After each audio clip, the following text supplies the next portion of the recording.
Hello বন্ধুরা, টিপ সলিউশনে সবাইকে স্বাগত। আমি আছি আপনাদের সাথে তাপস। তো গত ভিডিওতে আমরা দেখেছিলাম একটা স্ক্রিন ওয়ানটাকে কীভাবে ডিজাইন করতে হয়। তো আমরা বলেছিলাম আজকে আমরা দেখব স্ক্রিন টুতে আমরা ব্লক পার্টটা কীভাবে করতে পারি, তাই তো?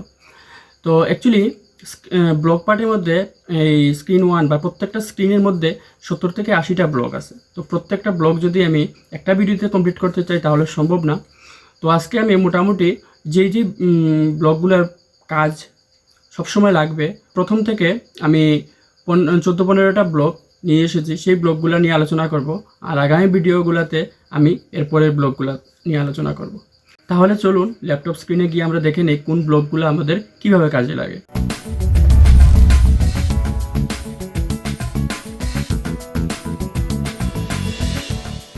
এই ধরনের ভিডিও যদি আপনাদের ভালো লেগে থাকে, আপনারা যদি ইউটিউবে দেখে থাকেন তাহলে অবশ্যই চ্যানেলটিকে সাবস্ক্রাইব করে দেবেন। আর যদি ফেসবুকে দেখে থাকেন তাহলে অবশ্যই পেজটিকে ফলো করে রাখবেন। তাহলে আমার এই ভিডিওগুলো অনবরত আসতে থাকবে আর আপনারাও দেখতে পারবেন। আর যদি ভিডিও ভালো লাগে থাকে তাহলে অবশ্যই একটা শেয়ার করবেন। আপনাদের শেয়ার বা লাইক আমাকে ভিডিও তৈরি করতে অনেকটা আনন্দ দেয়।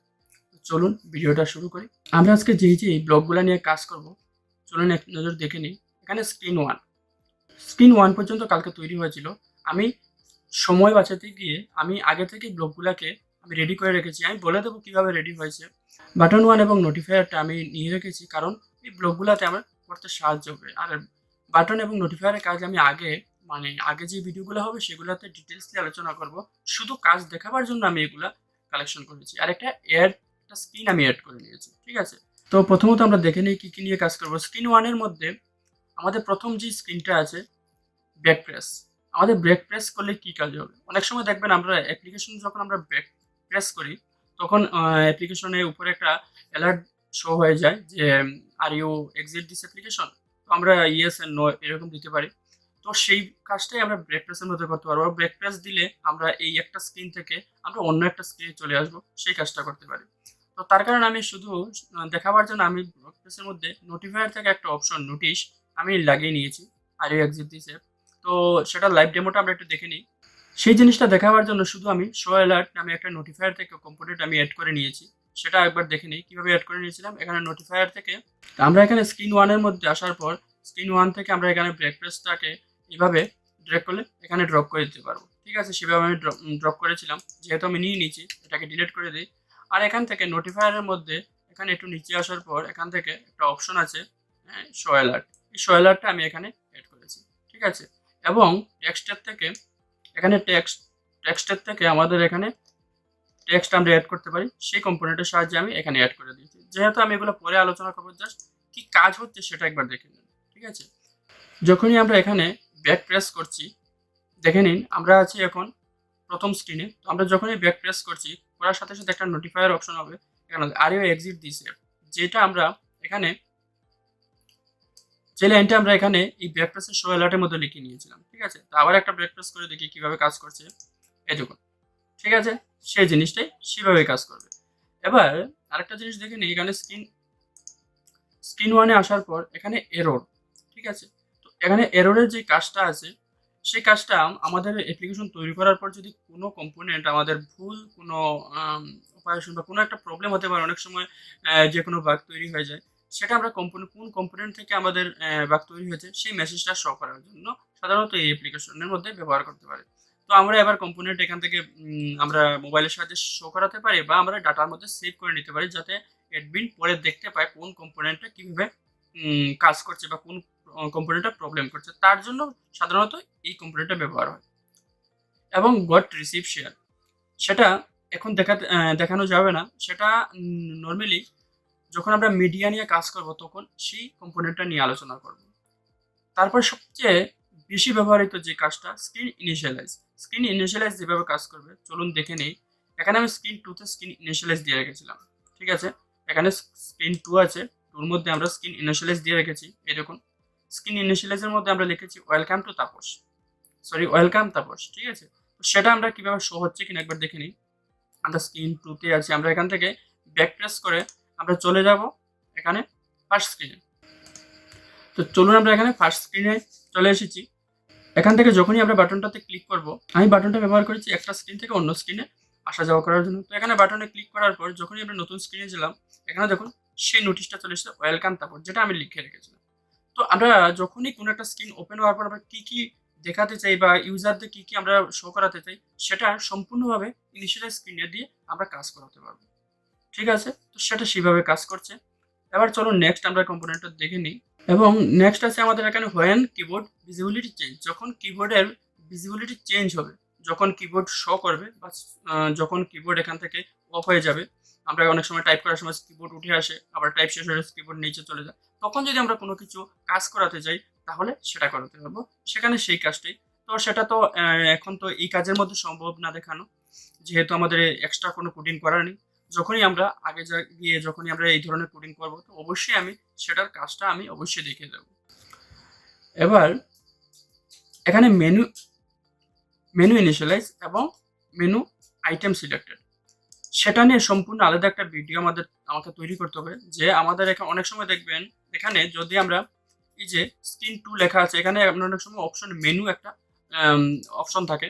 তো সেখানে ক্লিক করার পর আমাদের স্লাইড মেনু ওপেন হয়ে আসে।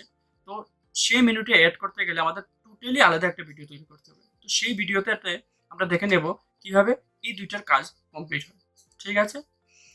তারপর আমাদের নেক্সট কম্পোনেন্টের মধ্যে আছে on app pause, on app renews, on app stop. যখন অ্যাপ ওপেন হবে, যখন অ্যাপ স্টপ হবে, যখন অ্যাপ ব্যাকগ্রাউন্ডে চলবে, তখন কি কাজ হবে, তো সেটা দেখে নিই একটু। নর্মালি সেটা দেখার জন্য আমরা লাইভ মোডে দেখতে পারবো না, সেটাকে ডাউনলোড করে নিতে হবে। তো ডাউনলোড আমরা কিভাবে করতে পারি, এখানে এক্সপোর্টে ক্লিক করার পর এখানে দেখুন সেভ অ্যাপ মাই কম্পিউটার, এখানে ক্লিক করলে ডাউনলোড হয়ে যাবে। যদি মোবাইল দিয়ে ডাউনলোড করতে হয় তো অবশ্যই জেনারেটর কিউআর কোড ব্যবহার করে আপনি করতে পারেন, যে কোনো কিউআর কোড স্ক্যানার দিয়ে আপনার ডাউনলোড হয়ে যাবে, লিঙ্ক চলে আসবে। তো আমি সেভ নাও দিয়ে ডাউনলোড করে নিচ্ছি। ডাউনলোড করার পর মোবাইলে ইনস্টল করে নেবেন। ইনস্টল করে নেওয়ার পর এখানে দেখুন আমাদের ফার্স্ট অ্যাপসটার নাম এখানে চলে এসেছে। এবার দেখুন ক্লিক করার সাথে সাথে এখানে অন রিনিউজ লেখা আছে, তাই তো? এবং যখনই আমরা এটাকে ব্যাকগ্রাউন্ডে ফেলে দেব, তখন এটা অন পাউজ এবং অন স্টপ হয়ে যাবে। দেখবেন অন স্টপ মানে এখানে প্রথমে এটা পজে ছিল, তারপর এখানে এটা স্টপ হয়ে গেছে সম্পূর্ণ। এবার যদি আমরা সেটাকে আবার ক্লিক করি, আবার দেখবেন অ্যাপ অন রিনিউজ।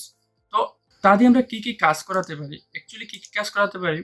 আমরা যখনই অ্যাপটা ওপেন হবে, ওপেন হওয়ার পর আমরা হয়তোবা আমরা একটা স্ক্রিনে, প্রথম সেই স্ক্রিন, ওই স্ক্রিনে যেতে চাইছি না, আমরা অন্য একটা স্ক্রিনে যেতে চাইছি। ঠিক আছে? তো তার তার কারণে আমরা এখানে যখনই অ্যাপটা ওপেন হবে, ওপেন হওয়ার সাথে সাথে আমরা ওপেন আনাদার স্ক্রিন এই কম্পোনেন্টটা ইউজ করতে পারি। বা আমরা এখানে যেকোনো অ্যালার্ট দিতে পারি, ওয়েলকাম তারপর যেকোনো ধরনের অ্যালার্ট দিতে পারি। তো সেইভাবে এই ৩ টা অপশন কাজ করছে। যখনই অ্যাপসটা আমরা স্টপ হয়ে যাবে, তখন আমরা যদি আমরা ব্যাকগ্রাউন্ডের ডাটা সেভ এই অপশনটা দিয়ে রাখি, তখন আমরা সেটাকে স্টপ করে দিতে পারবো। তো সেইভাবে কাজ করছে সেটা। তারপরে কাজে আসছে আমাদের when screen one other screen close, যখন আমাদের অন্য স্ক্রিনটা ক্লোজ হয়ে যাবে, তখন কি কাজ করবে সেটা এই কম্পোনেন্টের সাথে আমরা করতে পারবো। মনে করুন আমরা এবার স্ক্রিন 2 তে আছি।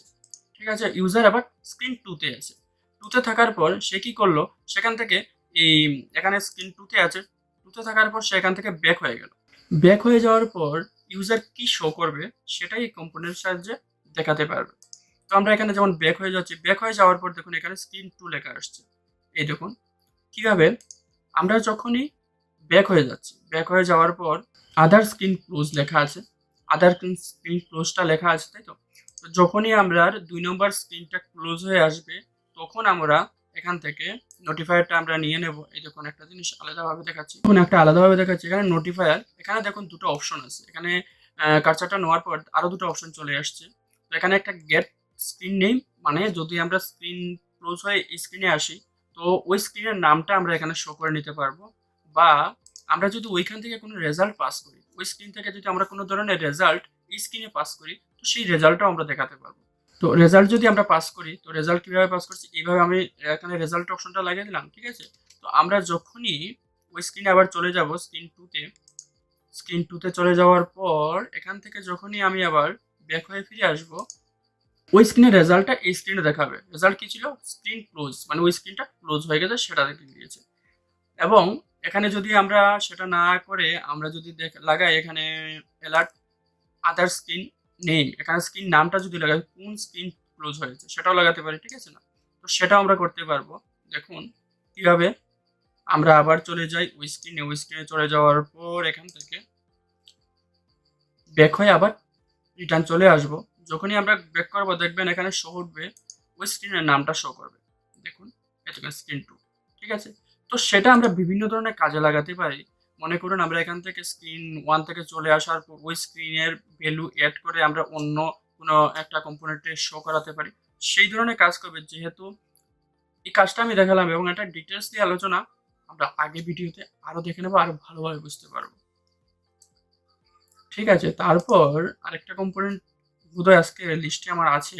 তারপর যখনই আমরা এখানে দেখুন পারমিশন ডিনাইড এবং পারমিশন গ্রান্টেড। এটা পারমিশনের কাজ কি করছে? উম যখনই আমরা কোনো মিডিয়া এড করতে যাই তখনই এখানে পারমিশনের জন্য অ্যালাউ বা ডিনাই দেওয়া হয়। ঠিক আছে না? তো ওই অ্যালাউ যদি দেয়, ইউজার যদি অ্যালাউ দেয় তাহলে কি কাজ করবে? অ্যালাউ যদি না দেয় তাহলে কি কাজ করবে?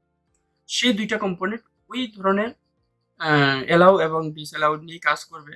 তো সেটা আমরা আগামী ভিডিওতে যখন আবার মিডিয়া নিয়ে কাজ করব সেটাতে দেখে নেব। Screen orientation change. সেম ভাবে স্ক্রিন যদি আমরা পোর্ট্রেট মোডে, ওখানে যখন আমরা ডিজাইন মোডে দেখেছিলাম যে স্ক্রিন যখন আমরা পোর্ট্রেট মুডে রাখবো তখন কিভাবে দেখাবে, ল্যান্ডস্কেপে হলে ওখানে আমরা সেট করে দিতে পারি। তো সেখানে যদি আমরা স্ক্রিনটা পোর্ট্রেট থেকে ল্যান্ডস্কেপ হয়ে যায়, যদি আমরা ইউজারদের কোনো কিছু শো করাতে চাই বা কোনো কাজ করাতে চাই, সেখান থেকে করাতে পারবো। ঠিক আছে?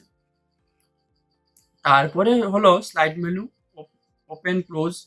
এটা তো আমরা যখনই বললাম যে অ্যাপ্লিকেশনের যখনই মেনু কাজ করবে, মেনু দিকেই আমরা সেই কাজটা করতে পারবো। তো আজকের ভিডিওতে এই পর্যন্ত কম্পোনেন্ট নিয়ে আমি আলোচনা করেছি। আগামী ভিডিওতে আমরা আরো 15 বা 20টা আরো কম্পোনেন্ট নিয়ে কাজ করব, যাতে আমরা আরো বুঝতে পারি যে এই স্ক্রিন ওয়ানের কি কি ভাবে কাজ করা হয়। অ্যাকচুয়ালি যদি আমরা একটা ভিডিওতে আমি টোটালি আলোচনা করতে পারতাম, কিন্তু সেটা আপনারা বুঝতে পারতেন না। তার জন্য আমি এটাকে ধীরে ধীরে করার চেষ্টা করছি, যাতে পুরো বেসিক লেভেল থেকে একটা যেকোনো একটা কাজ পুরো বেসিক লেভেল থেকে শিখলে যেভাবে শেখা হয়, আর পুরো যদি সবকিছু যদি ফার্স্ট শেখা হয় তাহলে কিন্তু তেমনভাবে একটা শেখা হয় না, তাই তো? আজকের ভিডিও এই পর্যন্তই। আগামী ভিডিওতে দেখা হচ্ছে। আর অবশ্যই পেজটিকে লাইক এবং শেয়ার করে দেন, যাতে অন্যরাও শিখতে পারে।